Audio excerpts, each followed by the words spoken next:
Hey, it's me again, Shane, Gemini Garage, and one more project for today. We got the Superstar SS158 VDX.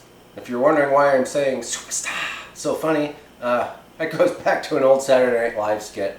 Anyways, pretty cool radio.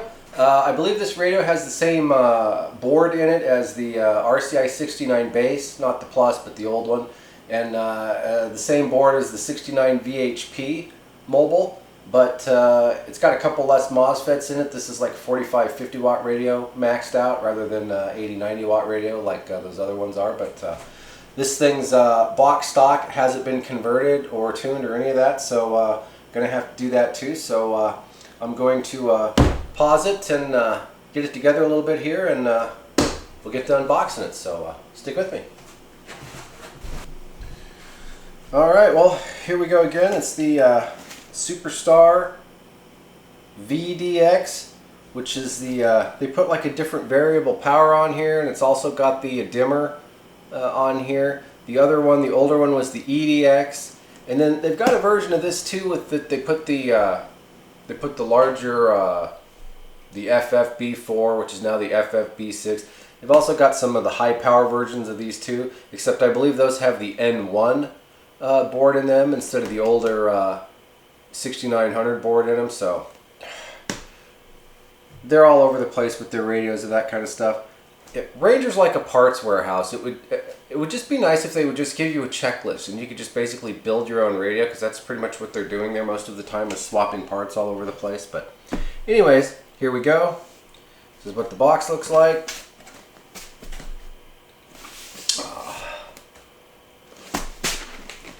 Not as pretty as a President box, but nicer looking than a Galaxy box. So there you go. Alrighty.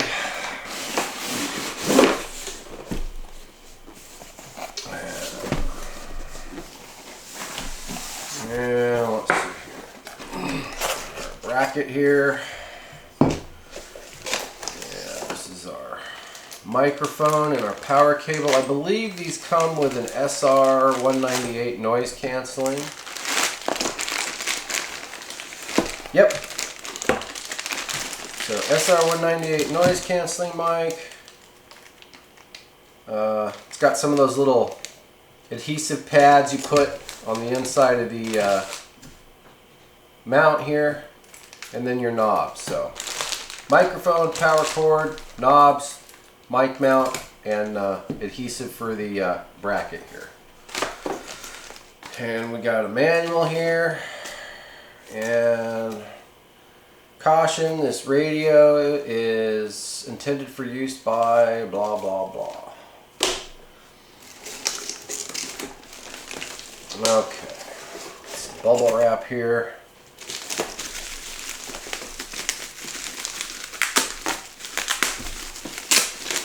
And in the back.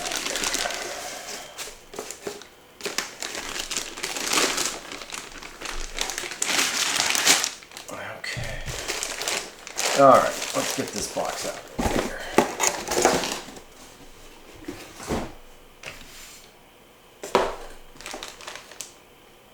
Okay, well, let's have a look at this thing here.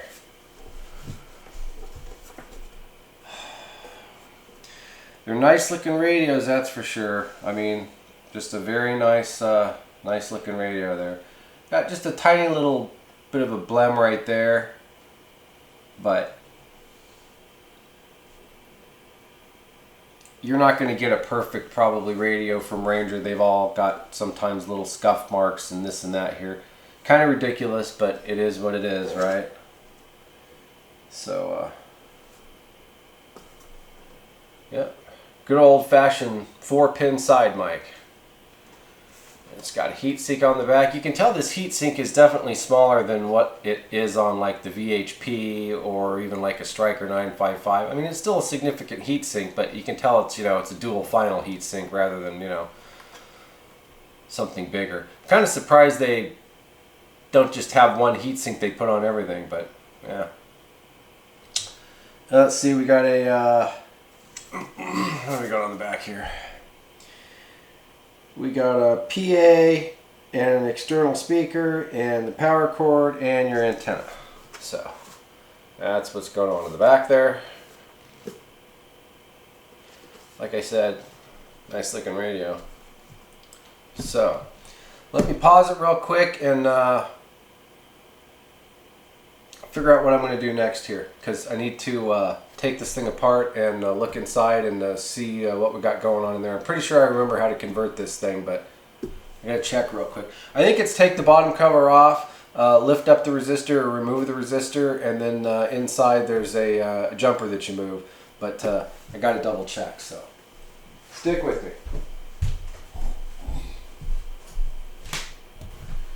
Okay, so just real quick, this did have a little sticker on the side of it here. It says warranty void if removed, but oddly enough it just peeled right off. It didn't leave any residue or anything. So I'm just going to start by taking the top cover off here so I can see what board is in it. Pretty sure that's what board is in it, is the old the 6912, I guess. And then before that, I think it was the 3900. And supposedly this radio is better on sideband because it doesn't put out as much power, and there's like something to do with less harmonics or something. Something to do with when they changed the board from the old 2980s and the older radios. When they changed it, it became a little more susceptible to harmonics and stuff. And then when they went and made it so that it was a higher power radio, that made it even worse. Something like that. So because this radio is a little bit lower power radio, it's supposed to be a little bit cleaner on sideband than the 69 bass or the 69 VHP. So. And again, that's a whole video I'd love to do, is a video on all the different boards in these radios and which ones are good for what. Okay, well, let's see, do we have a resistor in the corner here?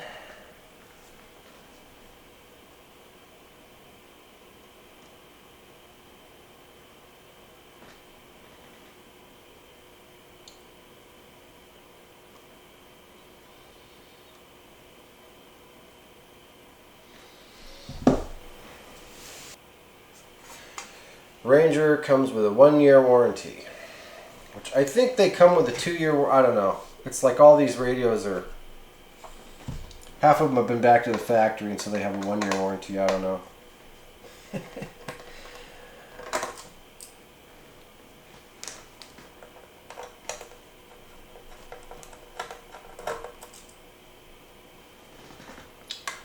And you got 5 screws on these. You got that 1 screw in the back because it's a full-size radio.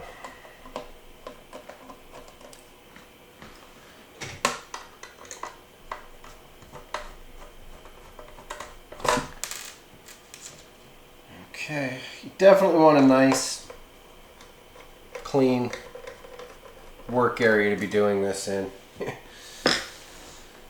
Okay.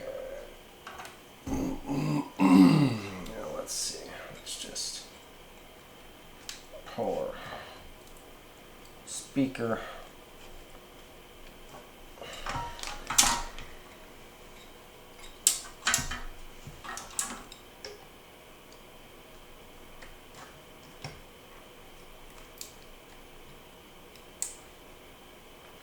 That's not wanting to come off of there as easy as they normally do, so I'm just going to leave it on there for now.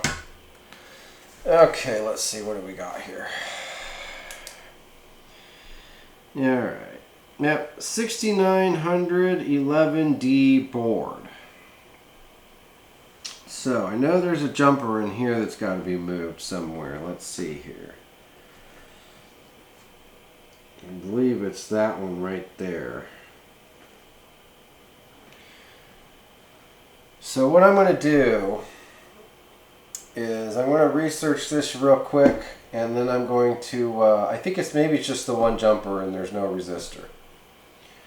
So I'm going to check real quick, and then I'm going to get on with it. And then I also need to hook it up to some power so I can... Once again, I'm just going to set the radio aside over here for a second.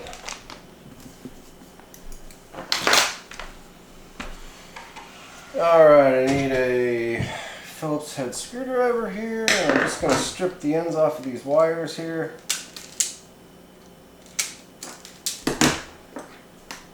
And once again, always have your glasses laying around. It makes things a lot easier. And even if you see really well or you don't need glasses, having some magnifiers it just does you a world of good. This kind of stuff anyways. So this is pretty straightforward here. Positive to positive, negative to negative.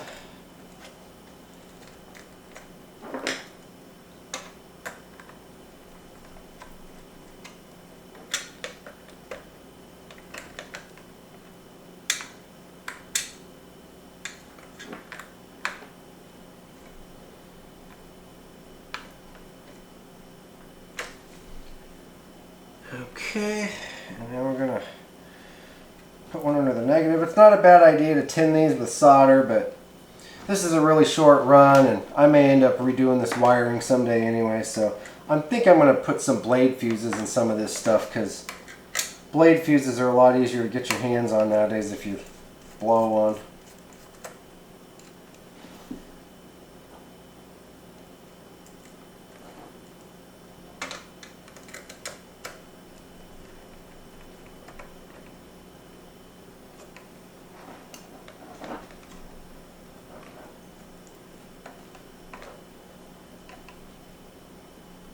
Alright, that ought to do it. Just taking kind of fold this down in here a little bit like that. Keep it kind of out of the way. Okay, I don't need to hook the speaker up yet. Okay, what am I doing here? Oh, the plug. Where's the plug? The cord. Cord is here somewhere. It's right here. Okay. This thing on here. Got a universal electronics plug here. It's set from the factory. According to this, for 115. You can change it if you need to.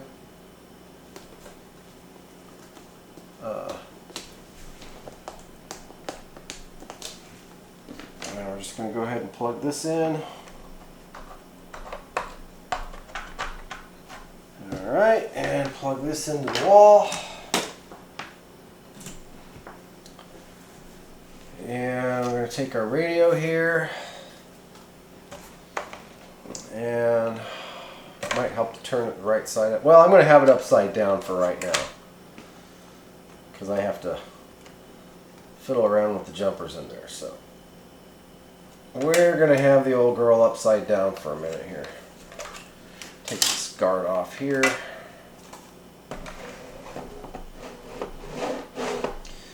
Alright, and then again there's a power switch on the back of here. Turn that on. Guessing we got some power going here. Okay. Alright, let me pause this here and get myself ready to do this here. We're going to just basically move two jumpers, I think is all we're doing. So, okay, we're back here with the Superstar SS158 VDX, or maybe I should say Superstar. And what we're going to do is just show you what it's got right out of the box here.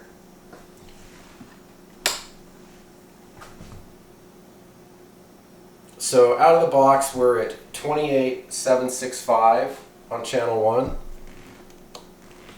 and 29,205 on 40. And then of course if you go through the channels, it just basically goes from the 28s up into the 29s there. Your band selector switch is basically inoperable. Your high-low for your bands is basically inoperable. and the 10kz switch is pretty much inoperable. So once again, on this particular model here, this has the RCI 6911D board in it. And for this particular board, you move 2 jumpers inside of it. You don't need to take this cover off here and remove or clip any resistors. It's all done on the other side, on the inside, with jumpers. So I'm going to power this thing down and reposition the camera a little bit, and we'll go from there, and I'll show you what you need to do. Stick with me. Okay, just a real quick FYI here for you. I flipped the radio upside down on the stand here. I did kind of want to show you something. The area where you're going to need to get to is in this area right here. The one jumper you need to move is right about here, and the other one you need to move is kind of straight down in there. If you look at your mode selector knob here, which is, you know, AM, FM, lower sideband.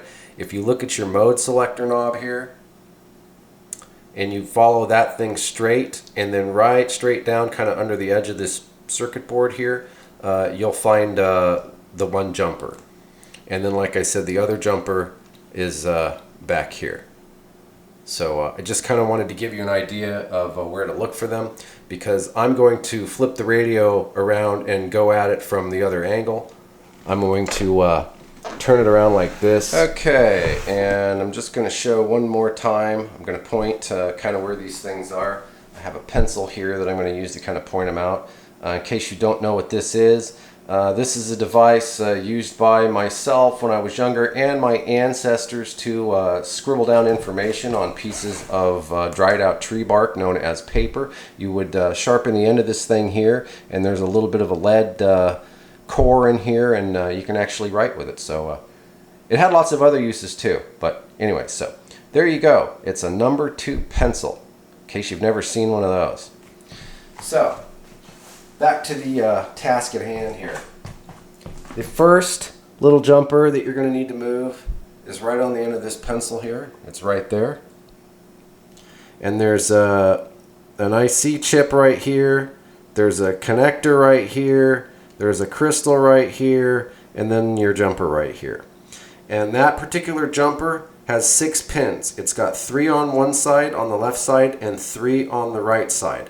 It's on the back 2 pins on the left side. You want to pick it up and move it over so that it's on the back 2 pins on the right side. So you're basically just going to pull that jumper straight up, move it over, and set it down. But anyways, like I said, that one's again at the end of my pencil here. So if you can zoom in and kind of get a really good idea where it's at. And I'll try and get a really good picture of what a little jumper looks like. Because if you know what one looks like, that helps. I think there's only a couple of them in here. And now the other jumper is a little bit harder to get to. It is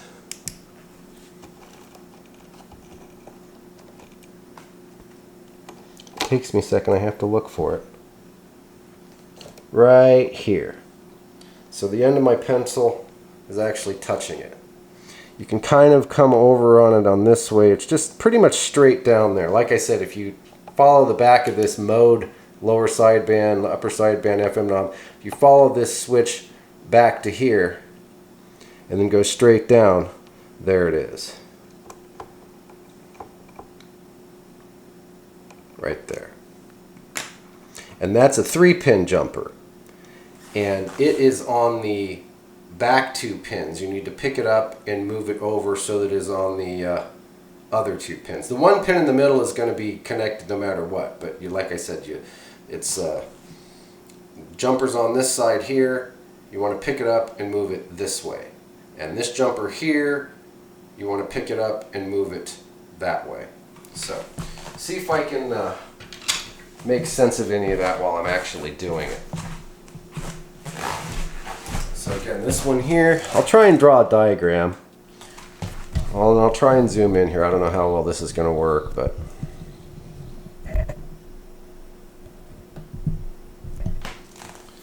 so again, this jumper here Gonna pick it up, pull it off of there. You don't know what one of them looks like. That's your little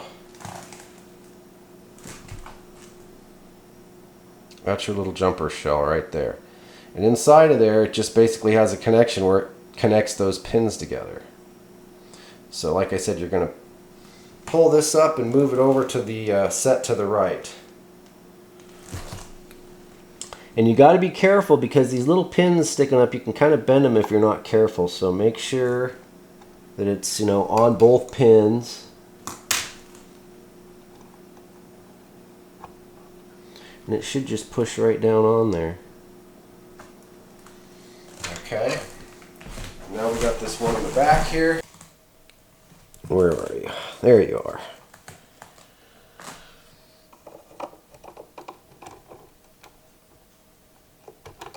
And again, what your little jumper looks like.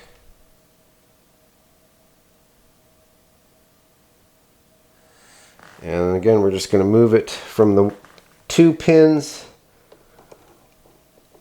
to the other 2 pins. Or actually, it's from... Okay, like I said, this one's harder to get to. And having these little hemostats here is really probably kind of a... It's not helping matters that I don't have my glasses on either.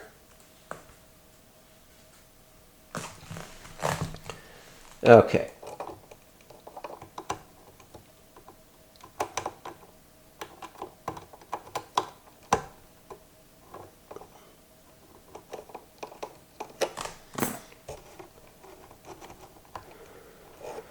Okay, so I'm going to back this thing up here a little bit. I'm going to pop the camera off here. And again, I think you can see that one jumper, like I said, is right there. And then that other one is right down in there. And I'm going to take a quick look.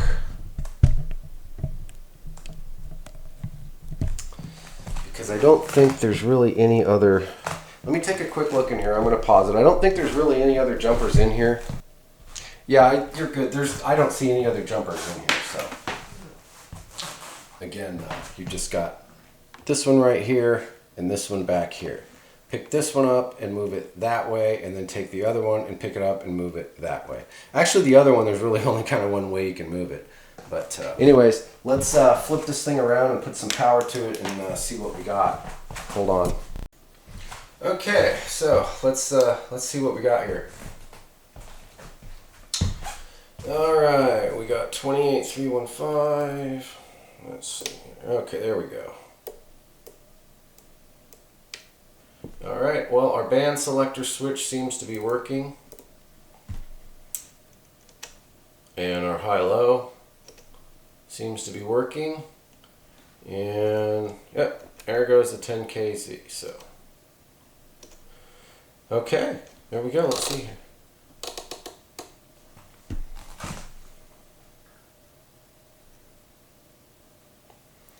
All right, well, there you go. There is the channel conversion to a 10, 11, and 12 meter for the Superstar SS158 VDX. And as I said before, I believe the process is the same for the RCI 69 VHP mobile and the older RCI 69 base. I believe it's the same procedure, just the 2 jumpers need to be moved, no resistor lifted. So, hope that helps you out. And next for this thing, these radios are kind of notorious for needing a little bit of a tune-up out of the box, so we're going to check that out next. So if you're interested in doing that, stick with me. Shane, Gemini Garage. Oh, I can hear you in there. I'll let the DX roll and catch you later. Good to see you. I wish we could get some rain, but... Sounds pretty damn good for being out of the box and not having a tuner alignment. It's pretty spot on. For radios that supposedly drift and move all over the place, this one's doing pretty good. So again, out of the box, I'm happy. The receive sounds really good on AM too. For just being out of the box.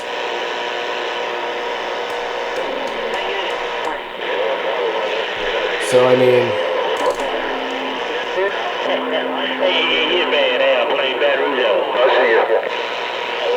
yeah, just vote. Yeah, you know you got boots on the ground, but like I say, we call it the Badlands of Texas.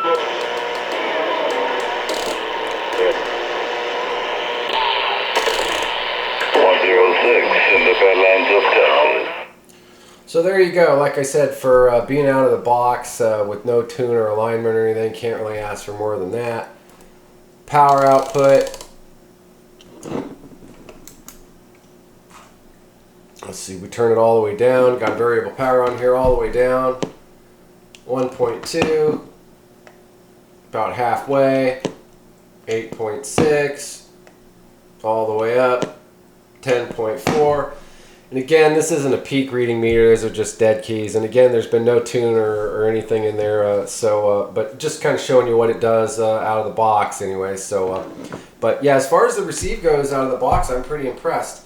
You know, again, you got that 6 digit on these that tends to float around, and that drives some guys nuts, but I don't mind it at all. I like it having it on there. It's not an actual frequency counter, but it still gives you an idea, you know, when you're trying to tune somebody in with your clarifier, where you're at or where they're at. So it's no problems here. I kind of wish the base station would have the 6 digit in there. Actually, I don't mind it popping around.